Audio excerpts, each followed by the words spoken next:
مەولانا خالیدی نەقشبەندی گەڕیدە کوردە خواناسەکە زانایەکی گەورە و کەسایەتێکی مەزنی جیهانی ئیسلامیە ڕابەری تەریقەتی نەقشبەندیە لە هەموو کوردستاندا ناوی خالیدی کوڕی ئەحمەدی کوڕی حسێنە لە عەشیرەتی ئاڵیبەگیە لە هۆزی جاف ساڵی 1779 لە قەرەداغ لەدایک بووە لە شاری سلێمانی دەستی بە خوێندن کردووە لای زۆرێک لە زانە هەڵکەوتوەکانی ئەو سەردەمە خوێندوێتی ئەو زانایانەی دەرسیان پێوتووە ژمارەیان زۆرە تەنیا ناوی ئەم زانایانە زانراوە سید عەبدولکەریمی بەرزنجی ناسراو بە سید عەبدولکەریمی کاسە و کەوچک سید عەبدوڕەحیمی بەرزنجی مەلا عەبدوڵڵای خەرپانی مەلا ئیبراهیمی بیارەیی مەلا جەلالی خورماڵ مەلا ساڵحی تەڕەماری مەلا عەبدوڕەحیمی زیارەتی مەلا محەممەدی باڵک ناسراو بە ئیبن ئادەم شێخ محەممەدی قەسیمی سنەی لە شاری سنە کە هەر لە سەردەستی ئەویش بڕوانامەی زانستی وەرگرتووە یەکەم جار لە مزگەوتی عەزیزاغا لە ناو بازاڕی شاری سلێمانی دەبێتە پێشنوێژ دواتر دەچێتە مزگەوتی عەبدوڕەحمان پاشای بابان کە ئێستا ناسراوە بە مزگەوتی شێخ بابەعەلی ساڵی 1220 کۆچی سەفەری حەج دەکات لەو گەشتەدا چاوی بە کۆمەڵێک زانای گەورە دەکەوێت لە حیجازەوە ئارەزووی خوێندنی زیاتر و بەرزتری دەکەوێتە سەر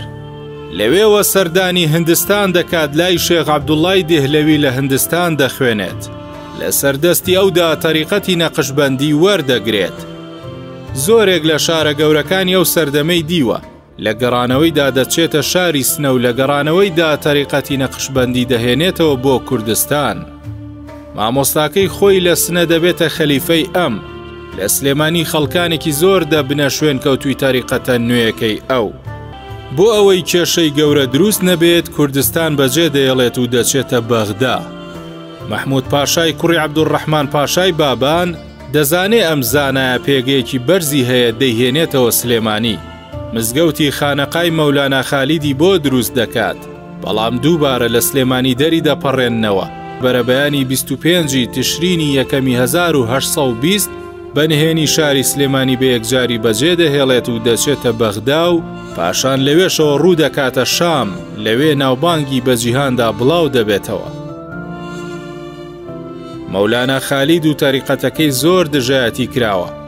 مەولانا خالید و نالی شاعیر لە یەک بەرەبابن لە شامیش لە ئاوارەیدا ماوەیەک پێکەوە ژیاون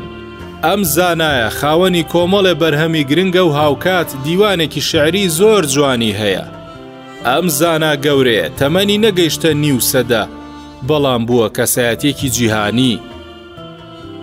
پاش تەمەنێک لە خزمەتی زانستی شەرعی ئێوارەی ڕۆژی حەوتی حوزەیرانی 1827 لە شام